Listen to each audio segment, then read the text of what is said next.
obviously we want people to get to the root causes of their headaches. We want them to get chiropractic care. We want them to change their diet. We want them to work on their stress and their emotions. But for somebody who's like, okay, I'm not there yet, and I'm wanting to go grab an anti-inflammatory supplement or something that's going to help me with my headaches until I get that stuff in order, what is a better option for someone instead of going to choose Advil, ibuprofen, or anything like that? And why would they also want to choose something more natural over those NSAIDs, for example?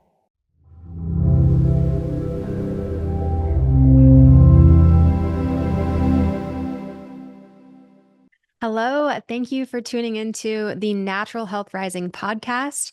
My name is Rachel Smith. I am a certified functional diagnostic nutrition practitioner, and I've helped hundreds of people naturally reverse symptoms of autoimmune diseases and other health challenges, from digestive issues to hormone imbalances. And in these weekly episodes, you're going to learn from myself and top health experts from around the world about functional medicine and holistic health tips to help you rise to your healthiest, happiest self.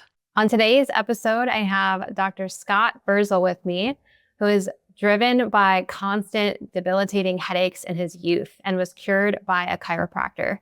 He pursued a career in the same discipline inspired by the change.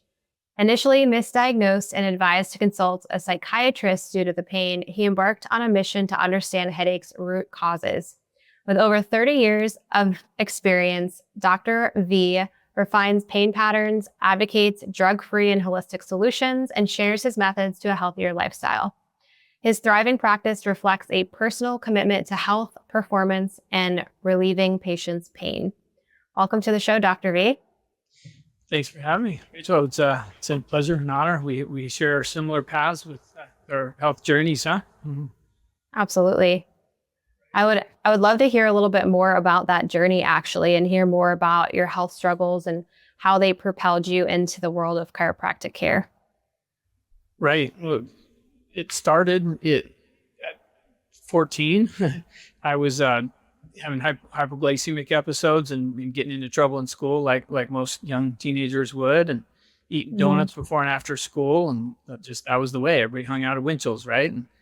And so as I was getting into trouble, my loving parents took me to a holistic health practitioner, said I was hypoglycemic, and if I didn't make a change, I was going to have to give myself daily shots for diabetes. So that originally got my attention. I was already starting to work out a little bit.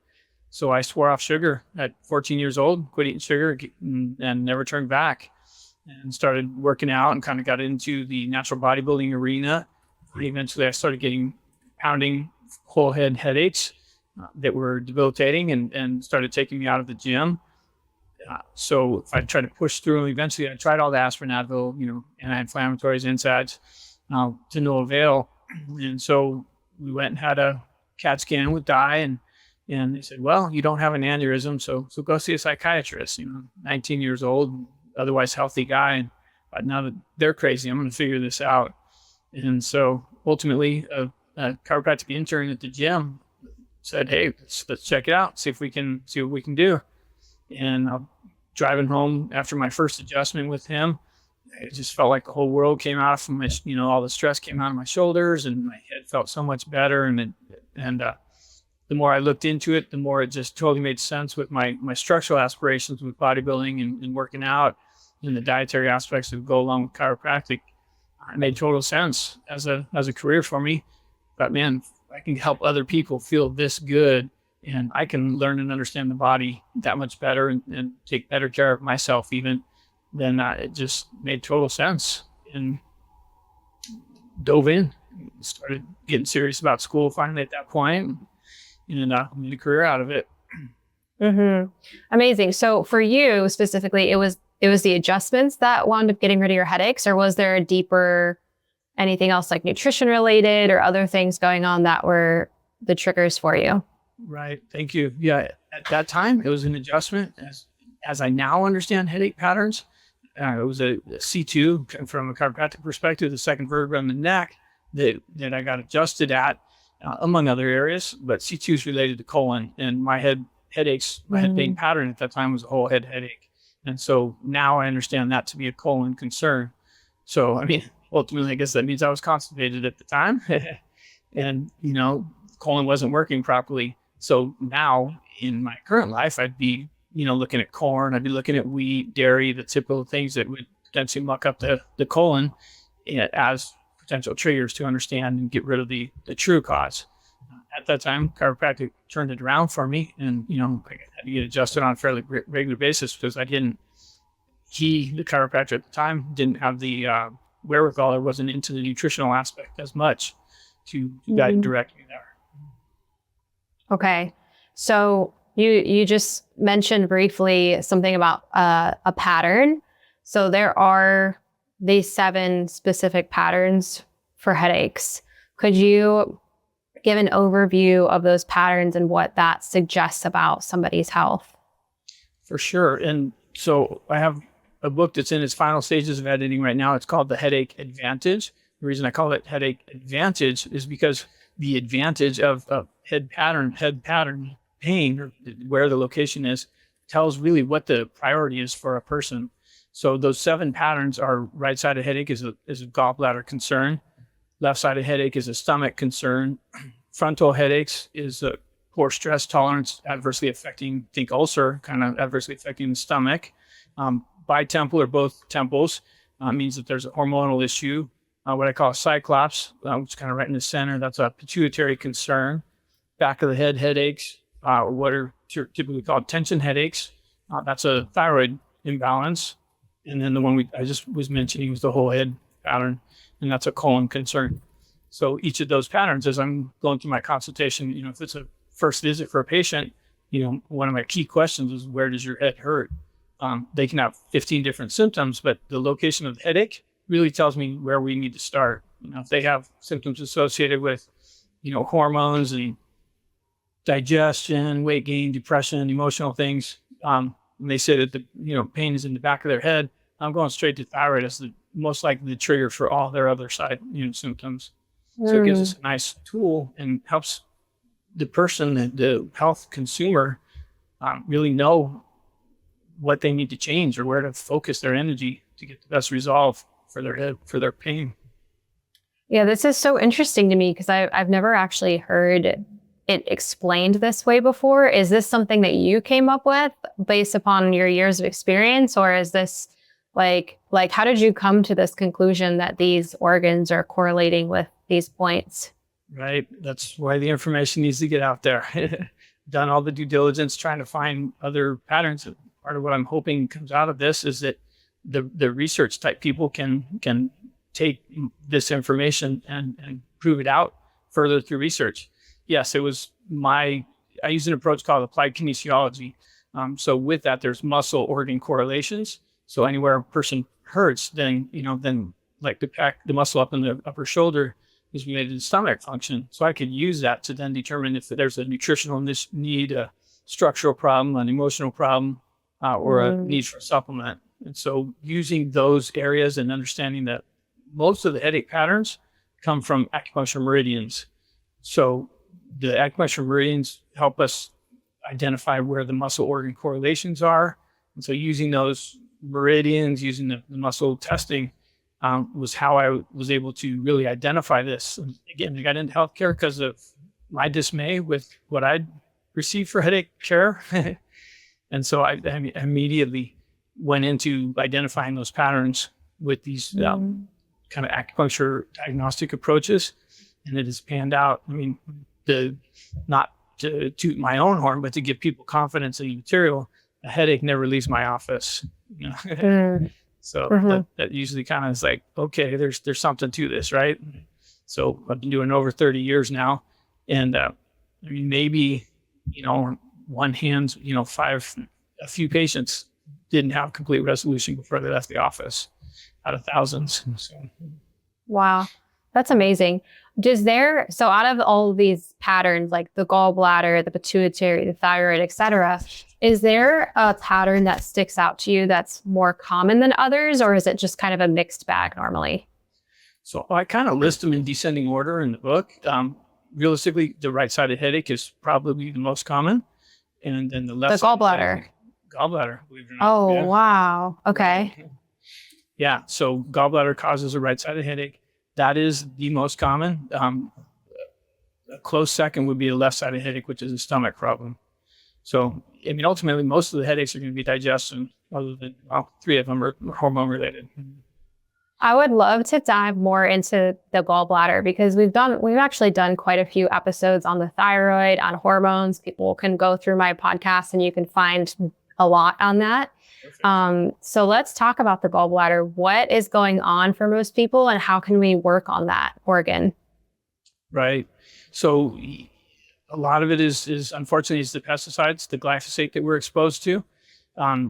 Early on, I started finding that, again, I got, with the muscle testing and pain patterns, even pain, the popliteus, the little muscle behind the knee, will get tender and weak. So a person will also have right-sided knee weakness as well, typically associated with this right-sided headache. And so we can use that tenderness, that weakness, to demonstrate to the person, hey, when you eat wheat, look, your pain gets worse, your problem gets worse. When you don't, then this goes away. So then they can know, beyond a shadow of a doubt, if you will, what the triggers are. And so I kept finding that wheat was compromising the gallbladder. And then this Stephanie Seneff was a big researcher, MIT researcher on Roundup and glyphosate. So glyphosate's the kind of the toxin within Roundup. And that's what they use to spray and kill the crops of corn, wheat, soy, and oats right before they harvest. That way they can harvest all at the same time. And so that glyphosate literally impedes bile production. So that's why the gallbladder then gets congested. And then not only that, it'll literally obliterate the intestinal lining. So it'll set up intestinal problems or leaky gut sort of, conditions like that. But it especially mucks up or congests the gallbladder. And then, medical approaches cut it out. They act like it's a ancillary extra organ, right? But it's not because mom had a gallbladder problem. It's because of what we're eating, right? And so we got to make appropriate changes. So when we eat good fats, the omega-3s, that helps contract and squeeze and cleanse, if you will, purge the gallbladder. When we eat trans fats, processed foods, of course, I'm explaining the American diet, right? That's why this one's so common. Well, I just did a podcast for a group in Great Britain. They have the same issue there too, surprisingly. Europe, fortunately, stopped. Most of the European Union countries stopped using glyphosate, incidentally, in the late 90s when it was made public about the consequences, ramifications of this. People wouldn't buy products with it in it anymore. So, by default, they quit using glyphosate in big box products in the European Union. So, I mean, that's how we can vote with our dollars, if you will, in America. Yeah. We want to do organic and eat our minerals, eat our fish and fish oils and that stuff to keep the gallbladder functioning properly. Then supplementally, there's things like beet leaf juice. Most of the gallbladder products we use are predominantly beet leaf juice within them, because that betaine that thins the bile and helps the methylation pathway in the liver that will facilitate bile production. So we keep that flowing, keep it purging, functioning properly, and then that'll eradicate those headaches. Wow. Yeah. I was just traveling around the world for the past 9 months, and I was living in some of South America, like Colombia and Brazil, but I was in Europe a lot of the time, and I didn't go off the rail and go eat gluten or anything like that. I just don't eat it anyways. But even eating my normal diet there, I actually felt less inflamed, like still eating just meats and vegetables and fruits and things like that. So it was interesting to come back. I came back the beginning of May. And I was like, I feel more inflamed already just being here in the United States. It's really crazy. So you mentioned beet leaf juice, but what about, so the gallbladder has a lot to do with our bile, right? It's storing bile and a part of that process. And Yes. One thing that I feel like people don't do enough is eating bitter foods, which can help the gallbladder. Do you have people take bitters or eat more bitter foods, anything like that? Does that help that process as well? For sure. Stomach acid, helps all that. And then the bile is somewhat alkalizing or, balancing afterwards. So we need to stimulate that production.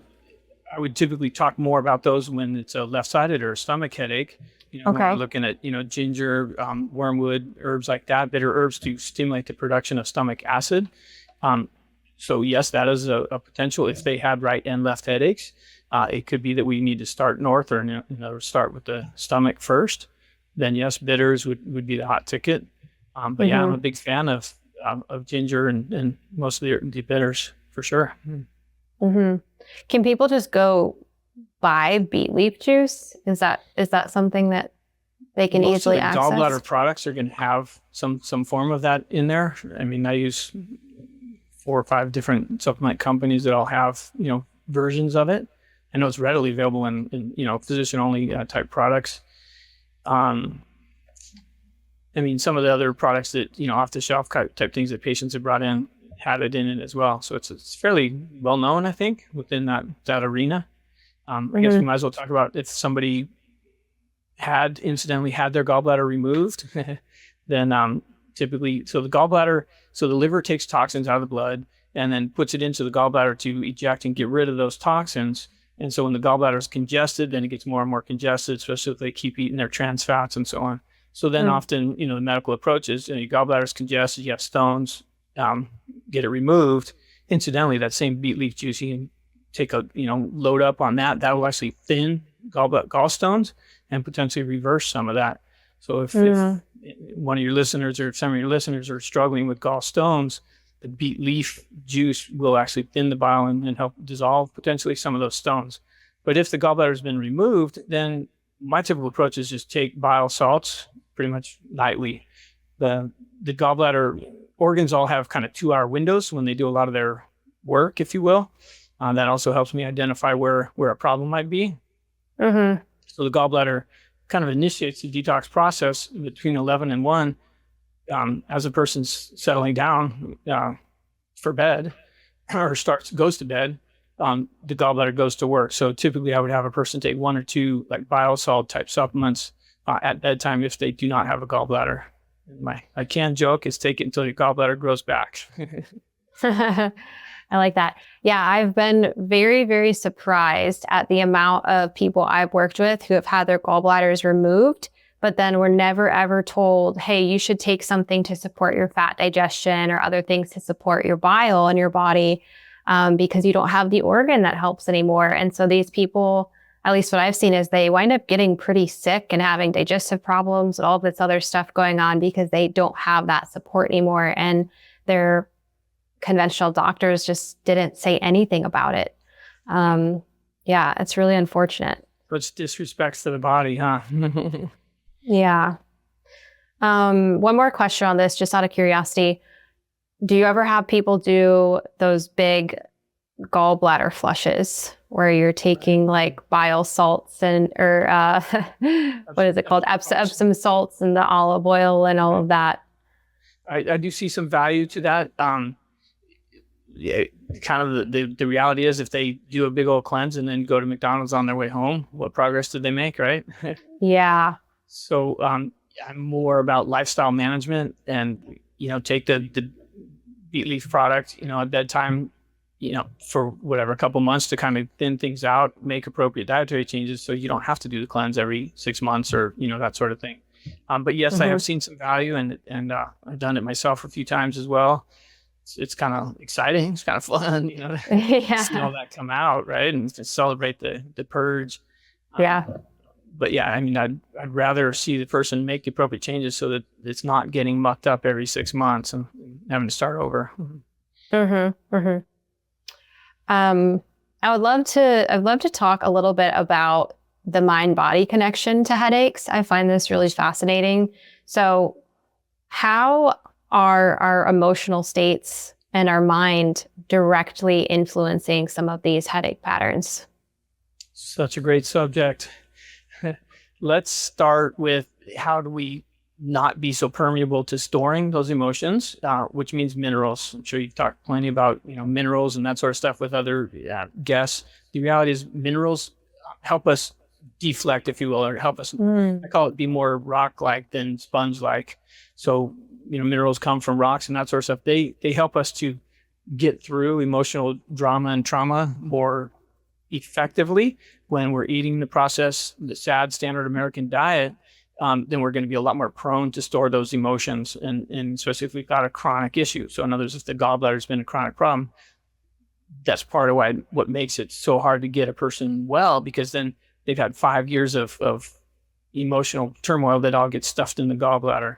So, it's kind of which came first. Was it the anger, frustration, resentment we'll talk about that messed up the gallbladder, or was it the gallbladder already congested and now they've had all these emotions that got stored on top of it?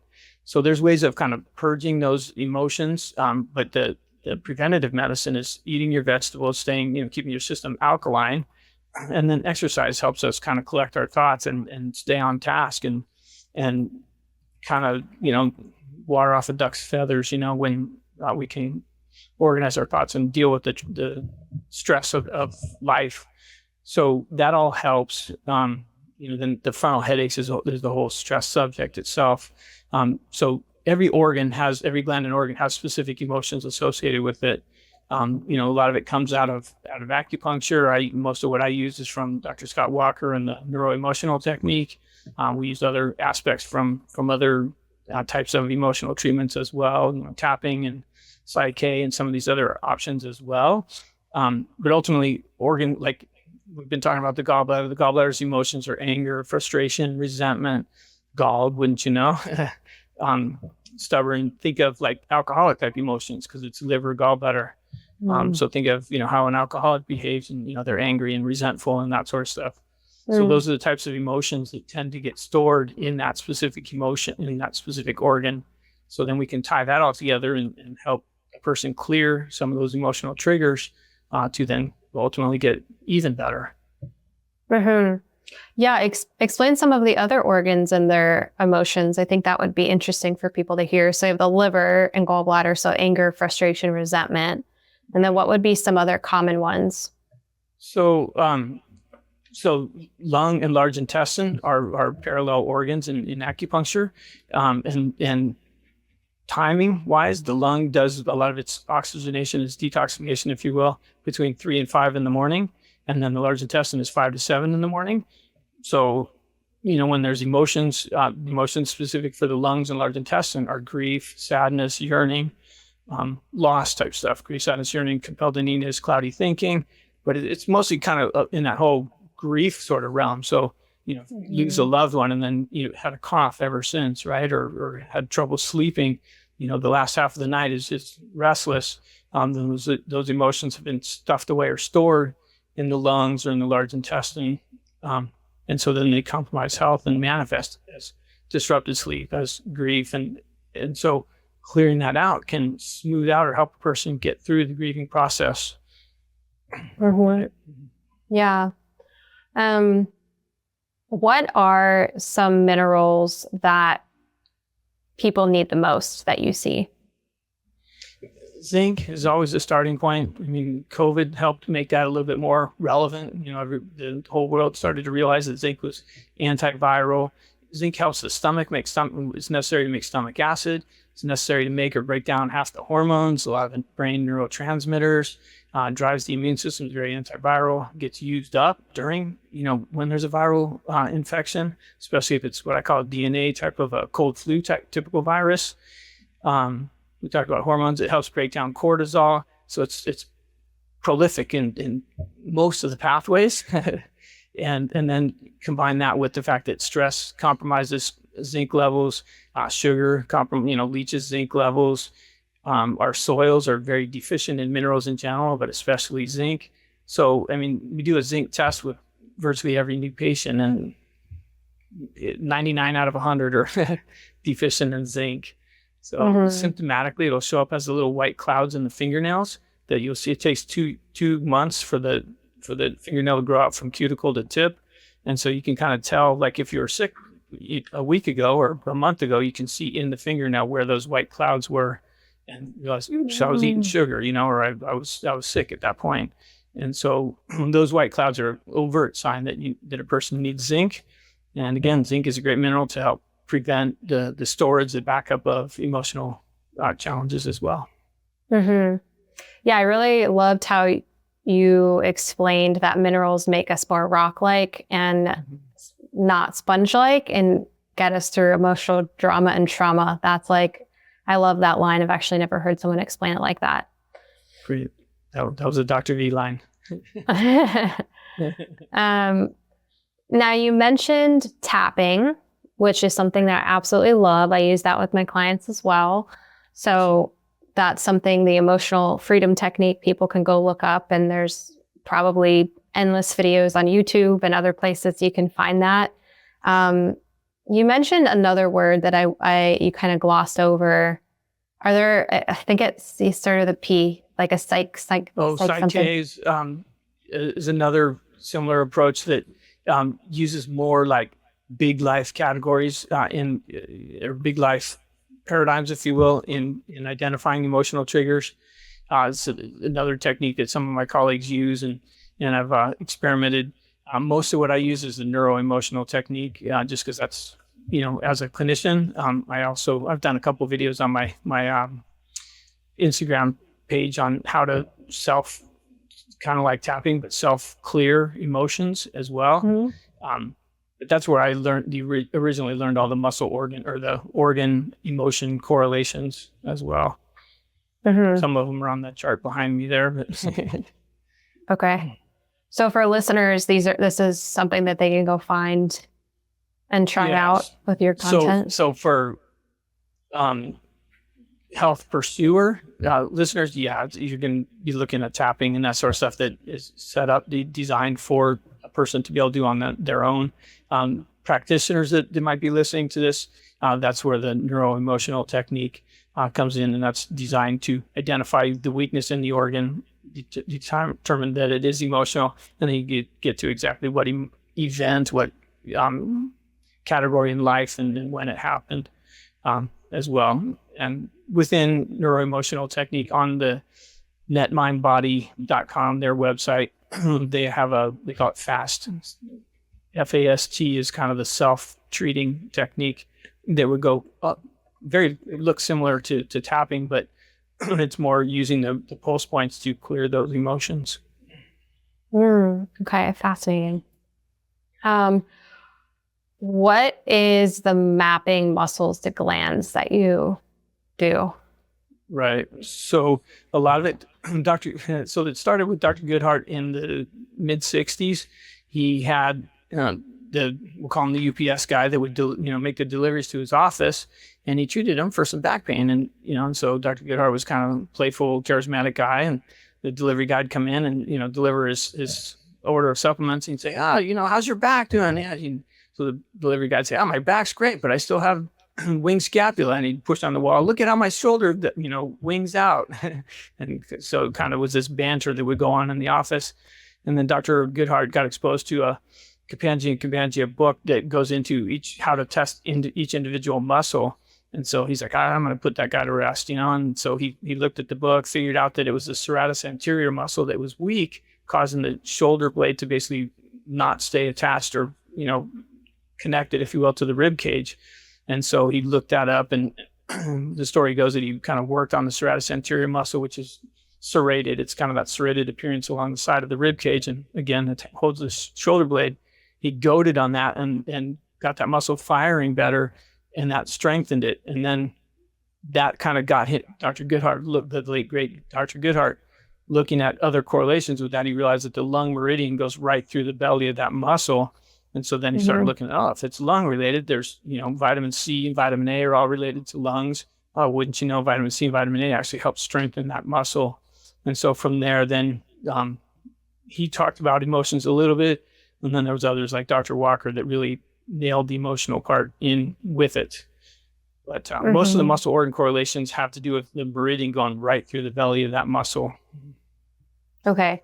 So this sounds like something they would need to go to a practitioner for. Like if somebody's listening, sounds like something that you would need to kind of feel their body or... Yes. I mean, the basic body of knowledge for that is the International College of Applied Kinesiology. So ICAK.com is where, a lot of that research and a lot of the doctor links are housed. A lot of those, I'm sure, are available online, the muscle organ correlations, if you're trying to kind of figure that stuff out. Yeah, I mean, it makes for such a phenomenal diagnostic approach. I always likened it to in undergrad. They'd stick a scalpel through the cadaver and say, what muscle pierces you? Is this piercing? What nerve? And I just kind of took that information and said, I want to, if anywhere somebody points on the body, like the chart behind me here, if anywhere they point, I want to say, oh, that's a stomach problem. That's a gallbladder problem. That's a, adrenal problem. So, I mean, creates an opportunity for a person to figure out their own dilemmas, though. Being able to use this information to say, it hurts when I move my shoulder this way. Okay, that's a lung problem, and so on. Mm-hmm. And so this is different than trigger points, right? To reduce pain. Right. So trigger points, that's kind of, I talked about Dr. Goodhart goading the serratus anterior muscle. Literally in my office, when I put the right supplement on their tongue or in their hand or that sort of stuff, the trigger point will literally melt right there. And so, yes, massage and a lot of that's going to try to, goad on and try to get that muscle to relax.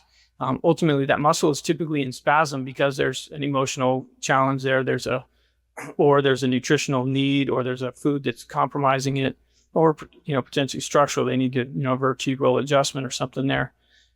So that's what makes it fun clinically to identify what those triggers are. And literally then the person knows. Then it's not, hey, Rachel, stop eating wheat. It's like, hey, if you eat wheat, your thyroid's going to not function right. Look at what happens to the scalene muscle. Okay, it's spazzed out, clear the wheat. Incidentally, it works even for self-diagnostics. Putting a food or a supplement in the right hand is like asking the body if you take this product or you eat this food, what's going to happen to the body? Conversely, putting it in the left hand is like taking it away. So if we, using the wheat example from, a lot of people have a history with that, put wheat in the right hand, and if a muscle or shoulder tension or muscles in the neck get weak or get more, they'll get weak, but they'll also get more tender.